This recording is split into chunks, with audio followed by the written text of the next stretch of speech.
Good morning everyone. मैं अनिल नायक मोहरी देवी Tapadia girls college के यूट्यूब चैनल में आपका बहुत बहुत स्वागत करता हूं। और स्टडी के आज जो हमारे मटेरियल में मैं आपको बताने जा रहा हूं पूर्ण प्रतियोगिता। तो स्टार्ट करते हैं।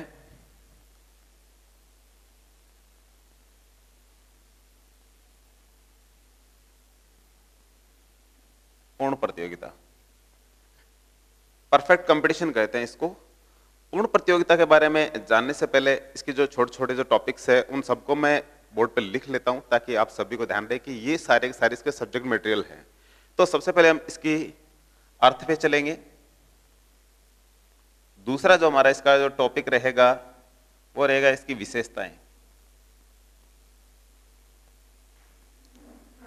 तीसरा जो इसका जो टॉपिक रहेगा होगा फर्म और उद्योग।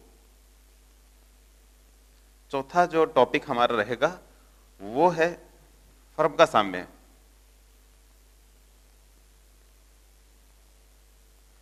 इस टॉपिक में हम इन चार चीजों को स्टडी कर पाएंगे।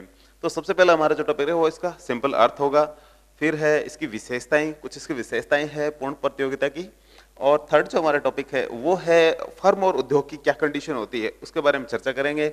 और जो फोर्थ हमारा जो टॉपिक है वो है फर्म का साम्य। फर्म में साम्य किस तरीके से एडजस्ट करती है। तो सबसे पहले इसके पहले टॉपिक पे चलते हैं हम, पूर्ण प्रतियोगिता। पूर्ण प्रतियोगिता बाजार की एक ऐसी कंडीशन होती है जिसमें किसी वस्तु के क्रेता और विक्रेताओं की संख्या अत्यधिक होती है और उस कंडीशन को ही पूर्ण प्रतियोगिता कहा जाता है। तो ये हुआ इसका सिंपल अर्थ कि पूर्ण प्रतियोगिता क्या होती है। तो पूर्ण प्रतियोगिता बाजार की एक ऐसी कंडीशन जहां क्रेता और विक्रेताओं की संख्या अत्यधिक। तो ये इसकी जो सिंपल जो अर्थ है वो है। फिर इसकी विशेषताओं पे चलते हैं हम। विशेषताएं, जैसे कि मैंने इसका अर्थ बताया है कि पूर्ण प्रतियोगिता बाजार की एक ऐसी कंडीशन जिसमें क्रेता और विक्रेता अत्यधिक। तो इसकी पहली विशेषता यही है कि क्रेता और विक्रेता अत्यधिक।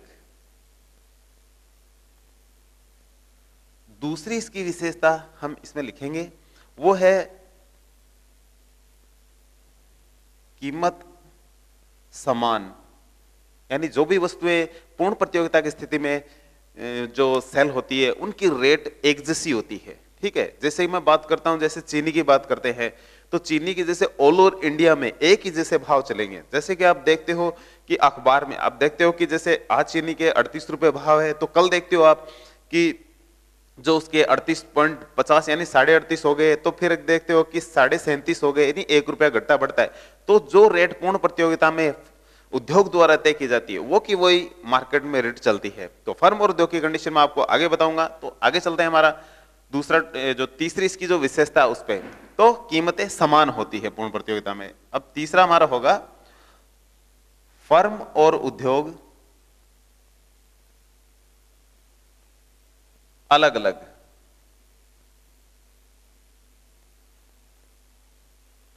फर्म और उद्योग पूर्ण प्रतियोगिता में दोनों अलग अलग होते हैं।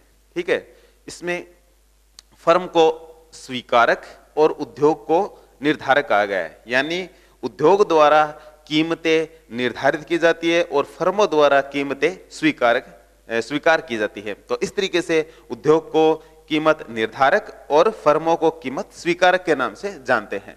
तो ये इसकी तीसरी विशेषता है। चौथी विशेषता पर हम चलेंगे, वस्तुएं समरूप। वस्तुएं समरूप। समरूप का मतलब ये होता है कि जो पूर्ण प्रतियोगिता की कंडीशन में जो वस्तुएं होती है उनकी जो शक्ल सूरत है वो एक जैसी होती है। उसमें क्या है, किसी प्रकार का कोई अंतर नहीं होता है। आप देख के ये नहीं बता सकते कि ये इस कंपनी का माल है या ये इस कंपनी का माल है। तो ये बड़ी दिक्कत होती है। दिक्कत का इसमें विशेष कोई मामला नहीं होता है, बट आप इसमें पहचान नहीं कर सकते। फॉर एग्जाम्पल, जैसे कि हमने गेहूं मंगवाए हैं, ठीक है, गेहूं की प्रोडक्शन फैक्ट्रियां अलग अलग है। प्रोडक्शन फैक्ट्री मतलब वो खेत है जहां से उनको प्रोड्यूस किया जाता है। एक मैंने जैसे मंगवा ले राजस्थान से एक बोरी मंगवा ली, एक मैंने हरियाणा से बोरी मंगवा ली, और एक मैंने यूपी से बोरी मंगवा ली। अब तीनों के यदि गेहूं को मिक्स कर दिया जाए तो बता नहीं सकते आप कि ये किस खेत का गेहूं है, यानी प्रोडक्शन फैक्ट्री उसकी कौन सी है। तो यानी जब मुट्ठी में इकट्ठे हो जाते हैं तो उसको बताया नहीं जा सकता कि ये कौन से खेत के गेहूं है। तो इस तरीके से कहना मतलब वस्तुएं समरूप होती है। उसी प्रकार से आप मार्केट में जो चीजें देखते हो तो आप जैसे 2-3 प्रकार के जैसे टमाटर यदि आपने उठा लिए हैं, तो आप ये नहीं बता सकते ये कौन से खेत का है, यानी प्रोडक्शन फैक्ट्रियां हैं वो सारे खेत है जो उनके, तो इस तरीके से हम ये बता नहीं सकते। पांचवा हमारा जो टॉपिक है, इसका पांचवी जो इसकी विशेषता है वो है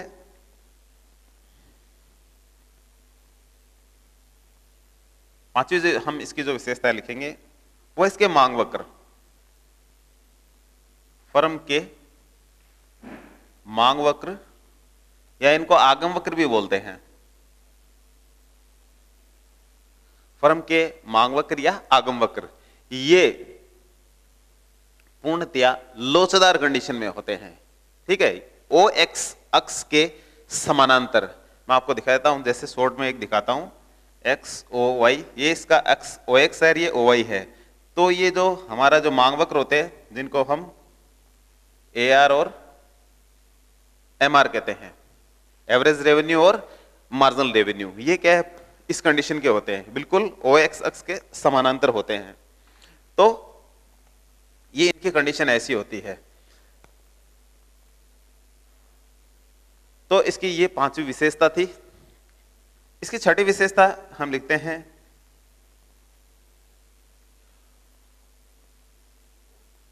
फर्म के द्वारा जो कीमतें स्वीकार की जाती है वो किसके द्वारा निर्धारित की जाती है, उद्योग के द्वारा। तो इसलिए हम इसमें एक ये विशेषताओं में डालेंगे कि उद्योग कीमत निर्धारक व फर्में स्वीकारक होती है। इसके अलावा इस पर हमने चर्चा कर ली है। अब इसकी एक विशेषता आगे जो लिखेंगे वो है उपभोक्ता विवेकशील होता है।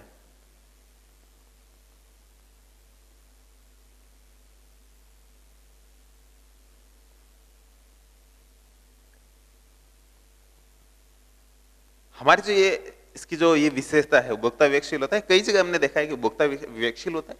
कैसे होता है अभी विवेकशील, यानी उपभोक्ता मार्केट में जाता है तो ऐसे ही नहीं खरीदता है, यानी अपने ज्ञान का प्रयोग करते हुए कोई भी चीज खरीदेगा, बार्गेनिंग करेगा, मोल भाव तय करेगा, 4 दुकानों पे जाके देखेगा कि वस्तुएं किस किस रेट में क्या क्या मिल रही है, तो उसको यदि लगेगा कि सेम ही रेट चल रही है तो फिर वो खरीदता है। तो ये माना जाता है कि उपभोक्ता क्या होता है, विवेकशील होता है। तो ये इसकी कुछ विशेषताएं थी।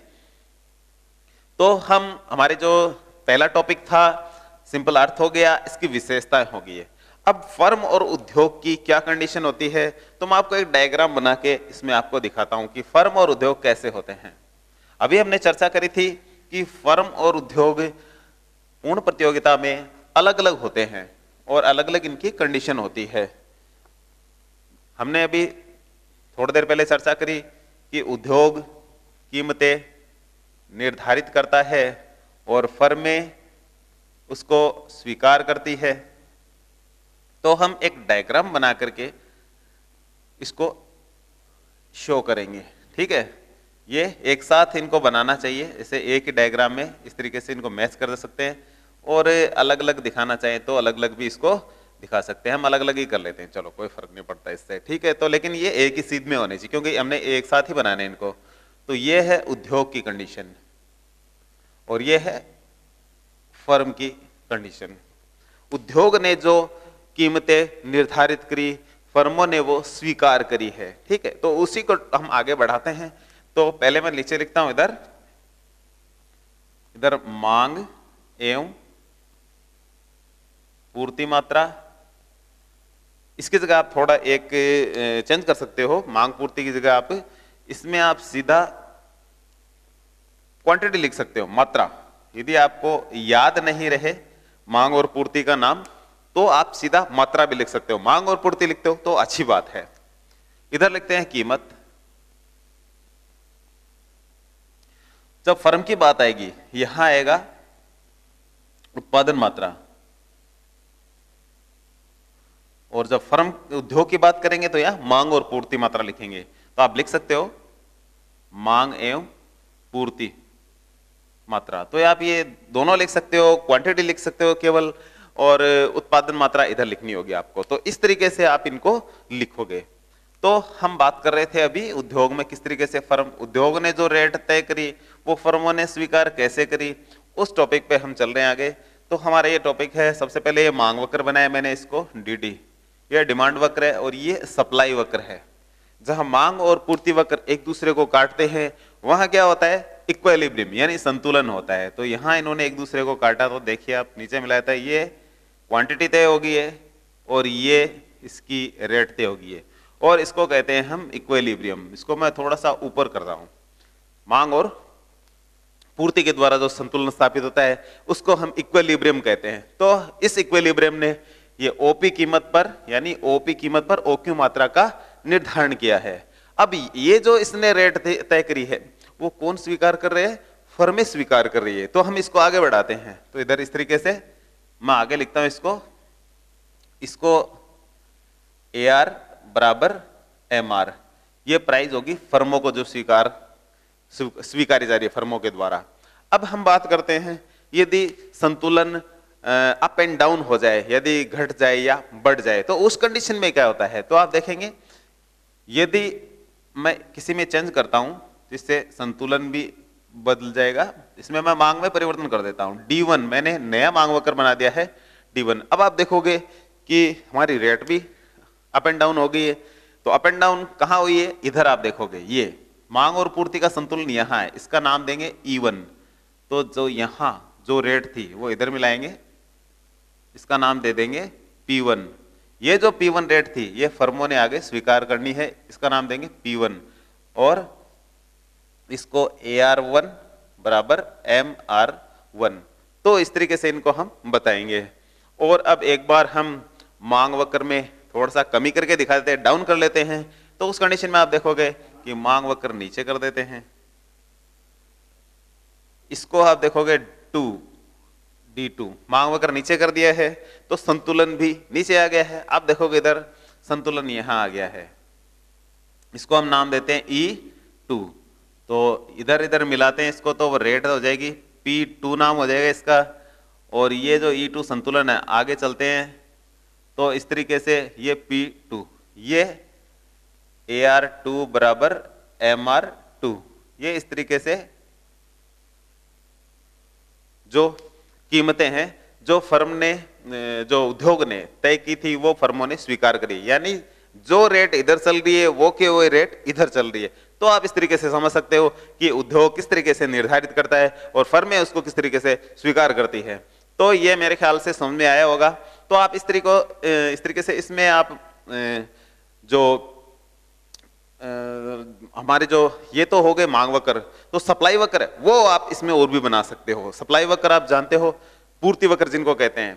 तो उद्योग की कंडीशन में तो सप्लाई वक्र जो सीधा होता है, एसएस होता है, वही होता है। लेकिन मांग वक्र जो आपने देख रहे हो बाईसदार, ये होता है। लेकिन जो फर्में होती है उनमें मांग और पूर्ति वक्र बिल्कुल अलग होते हैं, उनको मानना पड़ता है। जैसे अभी हमने ये जो सीधी लाइनें खींची है, ये एक फर्म के मांग वक्र होते हैं, ठीक है। पूर्ति वक्र फिर कौन से होंगे, फिर वो जो कॉस्ट वक्र होते हैं उनको पूर्ति वक्र के नाम से हम जानेंगे। तो कॉस्ट वक्र कौन से होते हैं, मैं यहां बनाता हूं। सबसे पहले मैं एसी खींचता हूं, लागत वक्र, कॉस्ट वक्र इनको बोलते हैं। तो लागत वक्र, और इस तरीके से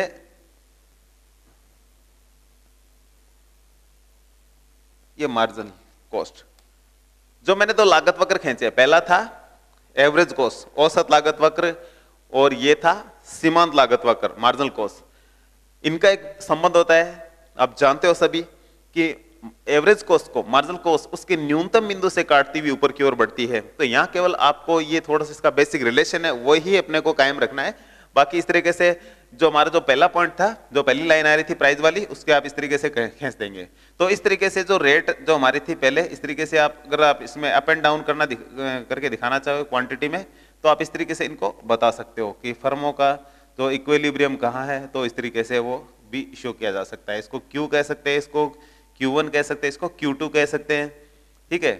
तो इस तरीके से इनको यदि इक्विलिब्रियम की बात करें तो इक्विलिब्रियम कहाँ हो जाएगा, इसका यहाँ हो जाएगा, इसका यहाँ हो जाएगा, इसका यहाँ हो जाएगा। क्योंकि फर्म के इक्विलिब्रियम की एक शर्त होती है, वो कहाँ होता है इक्विलिब्रियम, जब मार्जिनल रेवेन्यू और मार्जिनल कॉस्ट बराबर हो। तो मार्जिनल कॉस्ट लाइन ये है और मार्जिनल रेवेन्यू लाइन ये है। तो आप देखो सबसे पहले इसको बोलेंगे ई, इसको ऊपर वाले को, जैसे इसका नाम E1 ना दिया, इसका आप E1 नाम दे सकते हो, इसका नाम हम E2 नाम दे सकते हैं। तो इस तरीके से आप ये तय कर सकते हो। तो ये फर्म और उद्योग की कंडीशन होती है। तो आप मेरे ख्याल से समझे होगे इसमें। तो उद्योग में तो डिमांड एंड सप्लाई वक्र के द्वारा इक्विलिब्रियम बताया जाता है, जबकि फर्म में आप ये जो दो वक्र होते हैं, ठीक है, जो लागत वक्र होते हैं वो तो फर्म के पूर्ति वक्र होते हैं, और जो आगम वक्र होते हैं जो फर्म के जो ये मांग वक्र होते हैं। तो इन आगम वक्रों को तो मांग वक्र कहेंगे, और जो ये ऊपर वाले घूमते हुए ऊपर जा रहे हैं ये लागत वक्र, इनको पूर्ति वक्र कहेंगे। और इस तरीके से फर्म का साम्य तय किया जाता है। तो इस फर्म के साम्य की अभी हम, इसका बहुत लंबा टॉपिक है, बाद में चर्चा करेंगे। अभी हमने ये केवल इसमें मैंने ये शो किया है कि पूर्ण प्रतियोगिता में उद्योग कीमतें निर्धारित करता है और फर्में उसको किस तरीके से स्वीकार करती है। तो ये आपके सामने शो किया गया है। मेरे ख्याल से आप ये समझ गए होंगे। तो अब हमारे जो तीसरा टॉपिक था वो भी कंप्लीट होता है। अब हम चलते हैं हमारे चौथे टॉपिक पे। चौथा टॉपिक हमारा है फर्म का साम्य। अब फर्म के साम्य की बात करते हैं तो इसकी दो मेथड है। पहली है कुल आगम और कुल लागत विधि, और दूसरी है सीमांत आगम एवं औसत वक्र विधि। तो इसके फर्म के साम्य की, अब मैं बाकी सारा डिलीट कर देता हूं इसको, और मैं इनको थोड़ा सा हेडिंग डालते हुए ऊपर की ओर बताता हूं।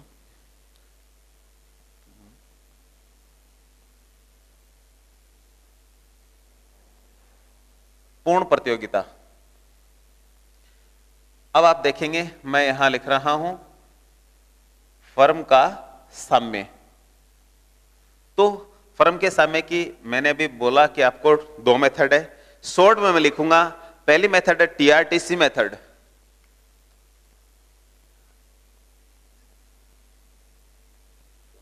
सेकंड जो है इसको एआरएमआर मेथड भी बोलते हैं, सीमांत आगम एवं औसत वक्र विधि भी बोलते हैं।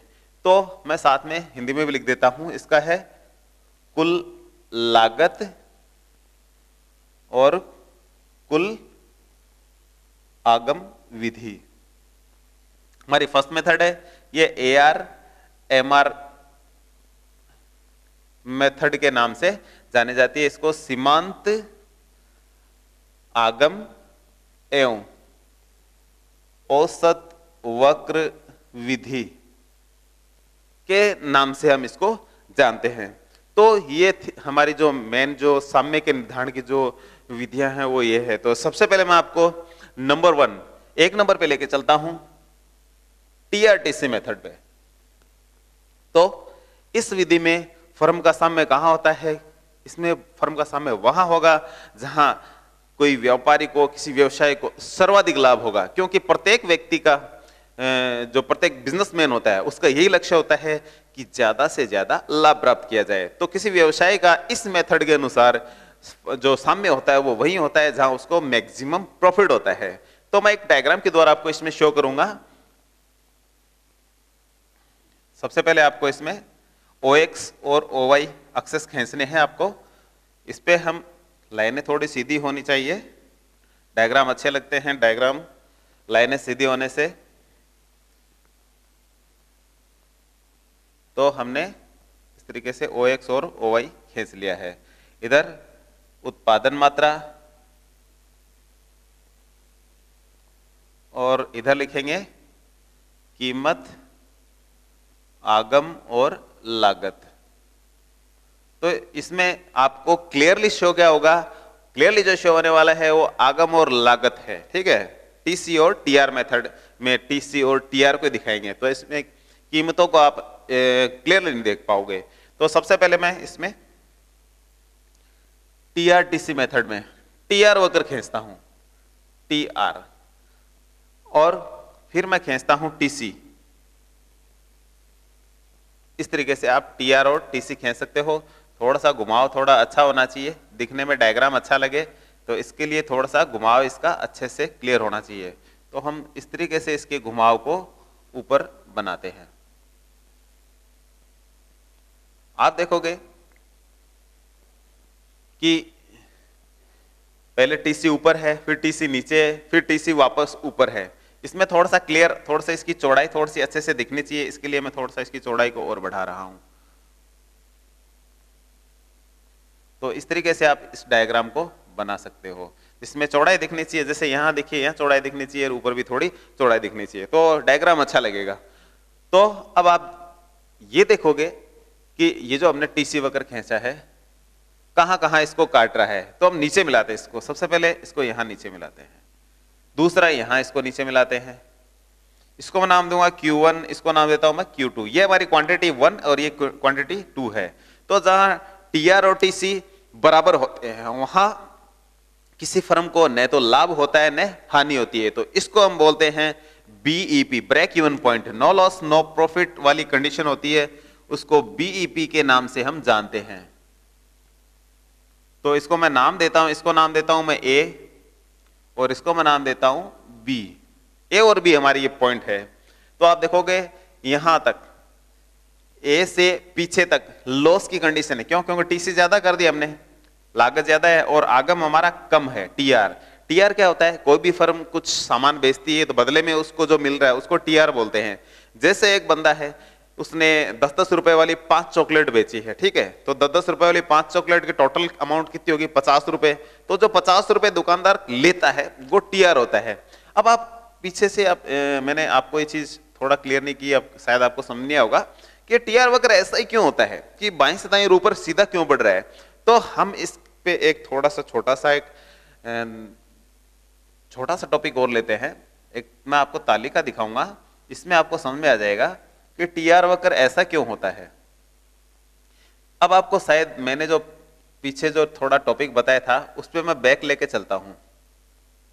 इस पे क्वांटिटी में लिख रहा हूं और यहां मैं लिख रहा हूं प्राइस, यहां लिख रहा हूं मैं एआर और यहां लिख रहा हूं मैं एमआर और यहां लिख रहा हूं मैं टीआर। ये तालिका हमारे काम आएगी, आप इसको थोड़ा सा ध्यान से समझना, इसमें आपको ये क्लियर हो जाएगा टीआर सीधा क्यों है। तो यदि कोई व्यवसायी पूर्ण प्रतियोगिता में एक चीज बेचता है, 2 बेचता है, 3 बेचता है, 4 बेचता है और 5 बेचता है, हमने 5 ले लिया है। अभी मैंने आपको एक एग्जांपल दिया था टॉफी का, मैं वही ले रहा हूं। ये टॉफियां बेच रहे हैं, यहां इसकी रेट है, तो आप जानते हो इसकी विशेषताएं हमने थोड़ी देर पहले क्लियर किया था कि पूर्ण प्रतियोगिता में कीमतें समान होती है। तो आप देखोगे कि कीमतें क्या लगेगी? 10 रुपए लगेगी, हर प्रत्येक की एक एक पर जो पीस है वो रेट क्या लग रही है? 10। अब क्या मिल रहा है किसी व्यवसायी को? एक बेची 10 रुपए में तो 10 रुपया मिला इसको, 2 बेची तो 20 रुपया, 30 रुपया, 40 और 50, यानी 5 बेचेगा 10-10 रुपए की तो 50। इस तरीके से इनको हम लिखेंगे। एआर, एआर का एक फॉर्मूला होता है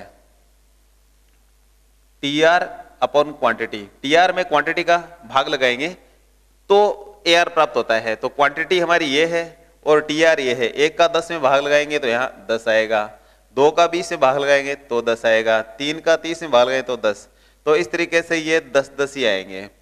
फिर हम बात करते हैं एमआर की। तो एमआर क्या होता है? ये टीआर का पर यूनिट चेंज होता है। तो टीआर अपॉन क्वांटिटी, ये चेंज का मैं सिंबल डाल रहा हूं, ठीक है, ये इसके लिए है, ठीक है, ये इसके लिए है। तो टीआर में चेंज अपॉन क्वांटिटी में चेंज। तो इसको हम किस तरीके से निकालेंगे कि इसमें 1 का चेंज हुआ, इसमें कितना चेंज हुआ, ठीक है। स्टार्टिंग में जब 1 है तो टीआर है वो सेम इस तरीके से लिख देते हैं। अब आप देखोगे कि इसमें कितना चेंज हो रहा है, इधर 1-1 बढ़ रहा है तो इधर चेंज कितना हो रहा है, और उस चेंज में भाग लगे। इधर 10 का चेंज हुआ तो इधर कितने का चेंज हुआ? 1 का क्वांटिटी में, 1 का 10 में भाग लगाएंगे तो 10 ही आएगा। तो इस तरीके से 10। जब आपको 1 लिखा हो तब यह एमआर स्टार्टिंग में जो टीआर होता है उसी को लिख देना चाहिए सीधा ही, ठीक है। यदि यहां 0 हो तो यहां फिर खाली छोड़ देना चाहिए, 0 कर देना चाहिए, ये थोड़ा ध्यान रखना होता है इसमें। अब इसमें अंतर 10 का है, जो मैं लिख रहा हूं टीआर में चेंज अंतर ये 10 का है, और क्वांटिटी में यहां इसके बीच में अंतर 1 का है, तो 1 का 10 में भाग लगाएंगे तो वापस 10। तो इस तरीके से इन सब में 10-10 का अंतर है और इधर 1-1 का अंतर है। 1-1 का 10 में भाग लगाएं तो 10-10 ही आएंगे। तो अभी थोड़ी देर पहले मैंने जो डायग्राम बनाया था उद्योग और फर्म वाले में, आपने देखा था उसमें एआर बराबर एमआर, ये एक ही लाइन में मैंने क्यों खींचे? तो मेरे ख्याल से समझ में आ गए होंगे कि एआर और एमआर दोनों एक ही जैसे होते हैं, इसलिए दोनों एक ही लाइन पे आते हैं। ये 10-10 रुपए दोनों में, तो इसलिए इसको हम इस तरीके से लिख रहे हैं। तो साथ में प्राइस भी बराबर है, तो पूर्ण प्रतियोगिता में कीमत और ये दोनों AR MR सभी बराबर होते हैं तीनों, तो इसीलिए एक ही लाइन में होते हैं। अब आप देखोगे कि हमारा जो TR वक्र है ये सीधा क्यों जा रहा है, आप देखोगे 10, 20, 30, 40 लगातार बढ़ रहा है सीधे क्रम में, तो ये इसीलिए सीधे क्रम में बढ़ रहा है कि ये संख्या लगातार क्रम में बढ़ रही है, इसीलिए बिल्कुल सीधा होता है, ये बिल्कुल 45 डिग्री के कोण पे बनता है ये। तो इस तरीके से इस कोने से सीधा इस तरीके से बनाएंगे ऊपर की ओर, और ये लगातार सीधा ही रहेगा। क्यों? क्योंकि लगातार इसमें सेम सीक्वेंस में आंकड़े बढ़ रहे हैं। तो मेरे ख्याल से ये समझ में आ गया होगा कि TR बिल्कुल सीधा क्यों है भाई। अब हमारा जो टॉपिक है इसी को हम थोड़ा सा डिस्क्राइब कर लेते हैं। तो ये मैंने इसको नाम दिया था A, यहां थोड़ा क्लियर नहीं हो रहा है, थोड़ा साफ लिख देता हूं। ये A है, इसको हम लिख देते हैं BEP ऊपर की ओर, ये हमारा B पॉइंट है, और ऊपर लिख देता हूं BEP ऊपर की ओर, break even point, no loss no profit वाली कंडीशन। अब देख रहे हो कि A से पीछे लॉस हो रहा है क्योंकि TC ज्यादा है ना, तो हम लिखेंगे TC greater than TR। TC ज्यादा है इसलिए लॉस हो रहा है, तो ये लॉस की कंडीशन है। यहां प्रॉफिट हो रहा है, क्यों? क्योंकि TC तो हो गई कम और TR हो गया ज्यादा, यानी पैसा आ रहा है ज्यादा है, लग रहा कम है, तो इसलिए यहां जो हमारी कंडीशन है वो टोटल प्रॉफिट की कंडीशन है ये सारी की सारी। ठीक है, यहां से स्टार्ट होता है बढ़ता बढ़ता बढ़ता बढ़ता, फिर कम कम कम, फिर यहां कम हो जाता है, फिर वापस देखो TC ऊपर आ गई TR से, तो वापस लॉस की कंडीशन आ गई है। क्यों आ गई है? क्यों लिखेंगे TC greater than TR, TC है जो TR से ज्यादा है, ये रीजन है कि यहाँ लॉस हो रहा है, यहाँ प्रॉफिट हो रहा है। क्या कारण है बताएंगे हम कि TR ग्रेटर देन TC, इसलिए ये प्रॉफिट हो रहा है। अब आप देखोगे किसी व्यवसाय का जो मेन लक्ष्य होता है वो होता है ज्यादा से ज्यादा लाभ कमाना है, तो इसमें आप देख के बता सकते हो कि सबसे ज्यादा लाभ कहाँ हो रहा है, तो आप देख के बताओगे कि इसमें यहां से लाभ बढ़ना शुरू होता है, तो इसकी जहां चौड़ाई सबसे ज्यादा है वही किसी फर्म का साम्य होता है, क्योंकि शास्त्र व्यवसाय का मुख्य लक्ष्य यही है कि ज्यादा से ज्यादा लाभ कमाया जाए। इसको मैं नाम देता हूं C और D। तो CD बिंदुओं की चौड़ाई, आपके जो ये डायग्राम बना है इसमें जो सबसे ज्यादा चौड़ाई वाला एरिया वहीं से लाइन खींचेंगे। ये क्यों? इस क्वांटिटी पे, OQ क्वांटिटी पे इसको सर्वाधिक लाभ हो रहा है, तो किसी व्यवसाय का इस मेथड के अनुसार यही फर्म का साम्य होता है। तो इस तरीके से हम इस फर्म के साम्य को बता सकते हैं, देख सकते हैं। तो ये था TRTC मेथड के अंतर्गत फर्म के साम्य को किस तरीके से तय करें। अब इसका थोड़ा सा डिस्क्राइब और करना होता है, क्योंकि केवल डायग्राम बना दोगे तो अच्छा नहीं लगेगा, तो इसलिए इस डायग्राम को हम क्या करेंगे, डिस्क्राइब करेंगे। तो इसके पॉइंट सबसे पहले OX और OY पे आपने क्या लिखा है, जैसे उत्पादन मात्रा, तो यहां लिख दोगे उत्पादन मात्रा। नीचे क्या, इधर OY पे क्या लिखा है, हम लिखेंगे कीमत, आगम और लागत। ठीक है, तो आप इस तरीके से इनको बताओगे। फिर A और B के बीच में क्या हो रहा है, A से B के बीच,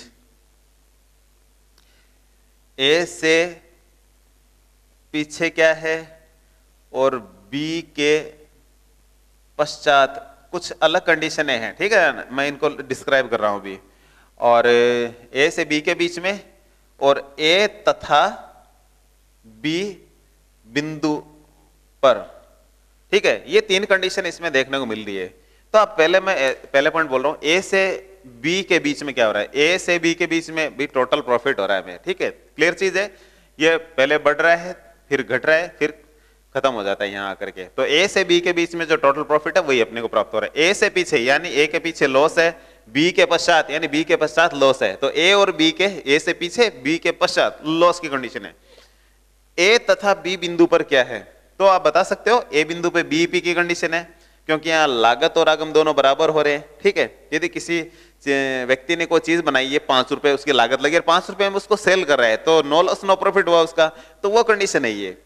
B पे भी ऐसा ही कंडीशन है। ठीक है, नीचे बता देंगे A पे ये क्वांटिटी है, OQ क्वांटिटी है, और B पे OQ2 क्वांटिटी है। तो जहां इन दोनों Q1 और Q2 क्वांटिटी पे भी आदमी बेचेगा नहीं, क्योंकि यहाँ कोई प्रॉफिट ही नहीं हो रहा है, क्यों बेचेगा, तो प्रॉफिट सबसे ज्यादा कहां हो रहा है, इसको यहां हो रहा है बीच में।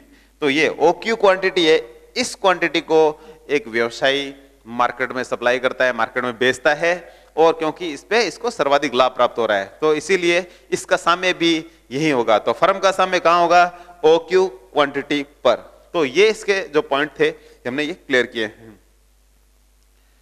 अब मैं आपको बताऊंगा सीमांत आगम एवं कुल औसत वक्र विधि। तो सीमांत आगम एवं औसत वक्र विधि के अंतर्गत हम साम्य को तय करते हैं।